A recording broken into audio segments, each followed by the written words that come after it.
Hey, how's it going? Welcome to Combat Ready HQ. We are looking at life inside the US weird looking 4.5 billion advanced stealth ship. This sounds like it could be pretty insane, and I have to say, looking at videos and pictures of sort of new destroyers and sort of ships coming out of especially the US, they are looking pretty insane and pretty very sort of like futuristic to obviously be undetectable when it comes to sort of radar. So very interesting to see what this ship looks like in this video and the sort of technology it has.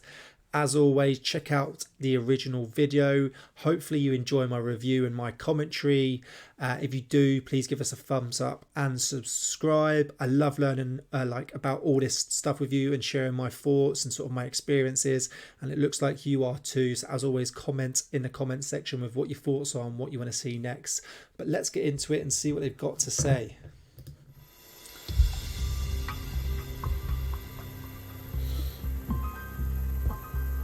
Hello everyone, and welcome back to the SHOKZ channel.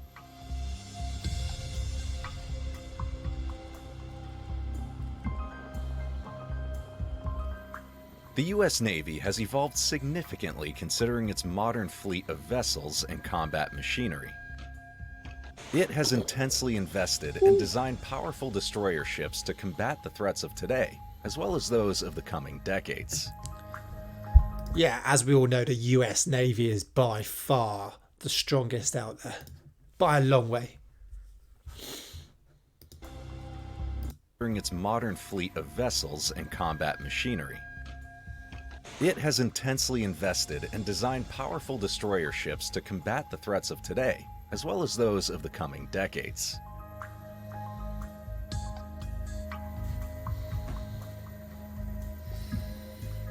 In today's feature, let us highlight upon the fascinating evolution of US Navy's powerful destroyer ships and several other machines with advanced capabilities.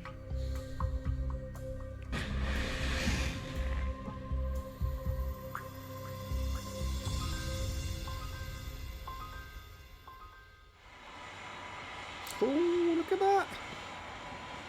The USS Zumwalt, the newest ship in the US Navy, is the largest and most sophisticated guided missile destroyer ever built.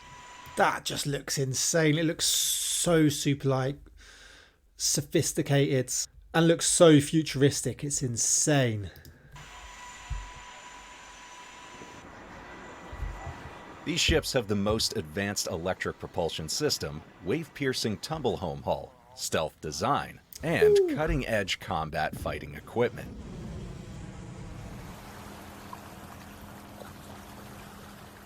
By drastically reducing radar cross-section and acoustic output, the composite superstructure makes the ship more difficult for at-sea adversaries to identify. The initial program by the US Navy launched in 1994, projected 32 ships costing about $1.3 billion each. Oh, Zumwalt class was just think about that, $1.3 billion per ship. It's just insane money. Supposed to replace the aging Arleigh Burke-class destroyers. Look at the be difference. The 21st century super destroyer for the next 50 years. Look at the By difference. 2005, however, the cost per ship, including primarily stealth technology and advanced armament, increased first to $3 billion, leading to program downsize to 24 ships, then 16, and then 7 ships only. Zumwalt class is equipped with two 155mm Advanced Gun Systems, or AGS, that can fire long-range land attack projectiles able to travel up to 63 nautical miles, increasing the range of naval surface fires by a factor of 3. Nice. That's just ridiculous, isn't it, though? It's pretty ridiculous that there's always some sort of issue, and a lot of it comes down to money. Like, you sign a contract, this is what we need, and it's going to cost this, and it always goes over budget by a long mile. And now they've gone from, what, 24 down to only 7 of these destroyers. Like, it's the only problem with like private companies. In addition, the ship has peripheral vertical launch systems that can launch vertical launch anti-submarine missiles, Tomahawk land attack missiles, and evolved Sea Sparrow missiles. Don't want to be standing on that when it goes off. Look at that slow-mo. In 2009, The unit price for Zumwalt-class destroyer reached a record of $5.9 billion, overrunning the state budget by 81%, which led to further cancellations, ending the program at 3 ships only that were actually built. What? So they've already gone down to 3 ships. Like, I get it, look at it, but it's just ridiculous that they just can't get it right and it costs this much and they go over budget that much. Like, it's absolutely just stupid. But what a ship though, look at it. Lovely. The 600-foot ship Navy. accommodates up to 175 crew members who that's big enough experience for a sturdy destroyer. life while at sea. They live in compact accommodation modules and spend most of their time in the day-to-day operations of the vessel. So, I can't remember, do you actually have to share bunks? One does a night shift, one does a day shift, or do you actually get your own bed and you just live in a really small compact room like that? Additionally, the crew of the USS Zumwalt have a dedicated cafeteria, serving freshly prepared meals every day. One thing I have to say is the Americans do get much better food than the Brits. Even on a ship, I reckon they get better than what we get on land.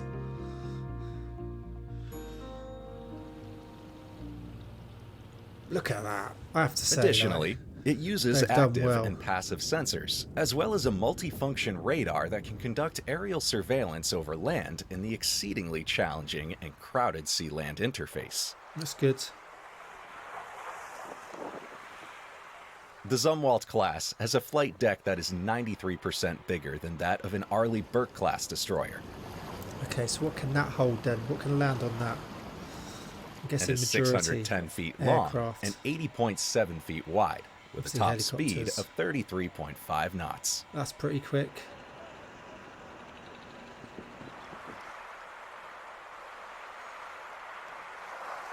Does just look seriously hard to detect. Similar Look at to the difference. Zumwalt class are the Arleigh Burke-class destroyers, with multi-mission offensive and defensive capabilities. The Aegis Weapon System, or AWS, serves as the foundation for this class of destroyers' fighting abilities. The AWS is made up of the Mk-41 vertical launch system, I wouldn't mind the watching that Tomahawk happen. weapon system, the Spy-1D multifunction phased array radar, and sophisticated anti-aircraft and anti-submarine weapons systems. So you've literally going to be tough any sort of navy to come even close to destroying this. There is no need to load or target a launcher from above the deck, because the Mk-41 fires directly upwards from cells underneath the ship's deck. Okay. The main armament of the Arleigh Burke class is a 127mm Mark 45 light cannon located at the ship's bow. An auto-loader feeds the first 20 rounds, enabling remote control. However, after these rounds have been used up, an armament loading and handling crew is required to keep the weapon operational. Oh, nice. Obviously ejecting the shells. Don't want to be touching them a bit. These developments make it possible for the Arleigh Burke class to dominate at sea. The Arleigh Burke class uses gas turbine power and all-steel construction to glide smoothly at speeds of over 30 knots in open waters. Yeah, they can go pretty quick, can't they, really, for the size of them? Decent top speeds. Just so much difference from that to the new variant. What's this little beast? However, the US Navy isn't content to stop with these sturdy Look destroyers. at that, what's this? They go above and above to create and manage unmanned surface vessels, or USVs, which are sea vessels without an onboard crew and utilize varying degrees of autonomy when operating among the waves. Used by a PlayStation controller. The T-38 Devil Ray USV, for instance, is used by the US Navy to provide logistical support in shallow waters. What does that do? How does that provide support?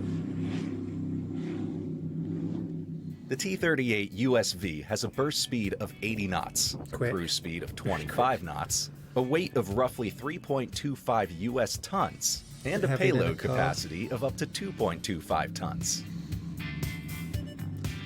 What's it do there for like resupplies? Considering the carrying capacity and speed of the T-38 unmanned surface vehicle, its role becomes pivotal in the effectiveness of the cargo transportation of the U.S. Navy.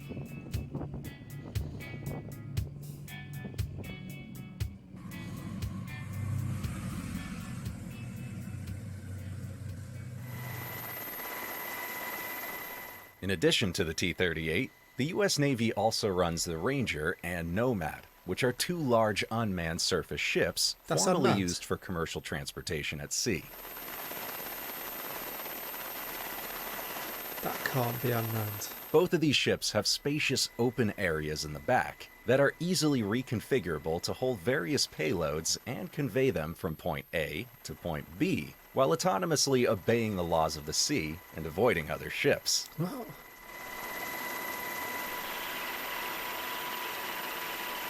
why does that need to be unmanned? Just stick a crawler. For instance, the Navy employed the USV Ranger on September 3, 2021 to launch a consignment of containerized SM-6 rockets for tests. The U.S. Navy also intends to eventually integrate other current unmanned platforms into the system of unmanned surface vessels, such as the MQ-8 Fire Scout and MQ-25A Stingray aerial tanker drone. I just don't know how I feel like everything going unmanned. Like UAVs are brilliant, do surveillance, gets them in, you know, and you can do obviously attacks with certain drones. But everything being unmanned, just it's like depending on what you have on it, especially a ship, it's got to be quite easy for like pirates to overrun a ship that's, you know, not manned. Obviously, that's going to have some sort of defensive systems. But I just don't think you can beat the human brain, like the human nature responses and the way they act. I don't think AI will ever get close, or not for a good few hundred years. In order to control its expanding fleet of autonomous vessels. I know you use a controller, but it's just not the same in my personal opinion. I know it doesn't put lives at risks, but I'm not all for everything being unmanned. The MQ-8B Fire Scout is an autonomous helicopter system with combat experience that gives tactical users real-time reconnaissance and target acquisition data without requiring them to rely on manned aircraft or space-based assets. Yeah, I do get that. They are good for surveillance.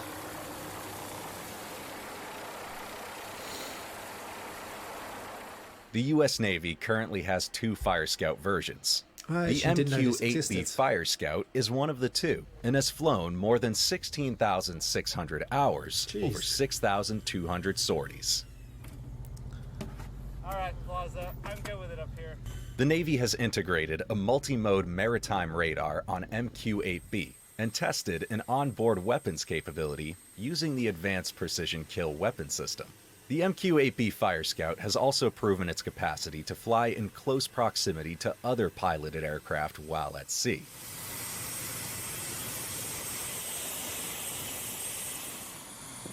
The MQ-8C Fire Scout, the Navy's newest unmanned helicopter, is the other type.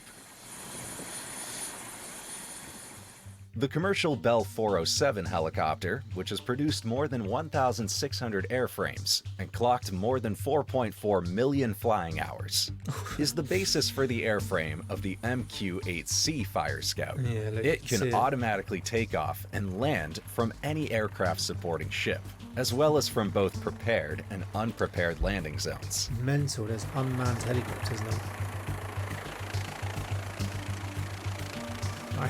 Not going to need humans soon. Another autonomous system that the U.S. defense possesses is the MQ-25 Stingray aerial tanker drone, which is the first operational carrier-based unmanned aircraft in the world.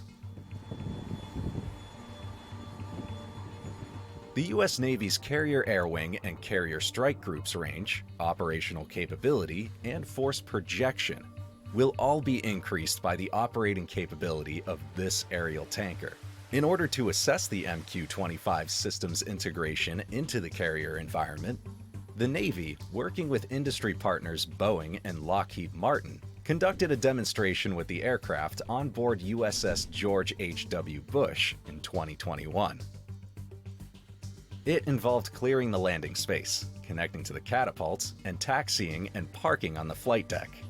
Data on deck motion and the effects of wind over deck on the propulsion system and controllability were also gathered. I reckon that's got to be quite hard doing all that manoeuvring and stuff on an aircraft. On a flight deck. It's got to be pretty tricky manoeuvring all that in and around, especially if it's quite windy at sea at the time. Anyone ever sort of done that? The integration of these autonomous, powerful, and lethal engineering marvels into the U.S. defense fleet will make it prepared to face the missions of the future. Jeez, is that doing a refueling? Unmanned aerial refueling? Holy crap. Jeez. That's the end of this video.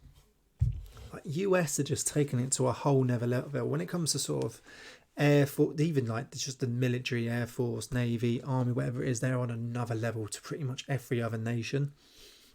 Like, that new destroyer is absolutely insane, and the amount of unmanned like aircraft, boats that they're actually bringing in. Like, that was an unmanned aircraft refueling a fighter jet. I'm not the biggest fan on autonomous, but looks like it's the way it's going. And it's pretty insane, some of the technology that's coming out nowadays, isn't it? Absolutely mental. But I hope you enjoyed the video. There wasn't as much information on the destroyer as hoped, so I'm going to find another video and I will do that soon. But let us know what your thoughts are, what your comments are. If you've got any questions, I'll come back to you, and hopefully I can find a better video on that destroyer and we can watch that together. Hope you enjoyed the video. See you soon.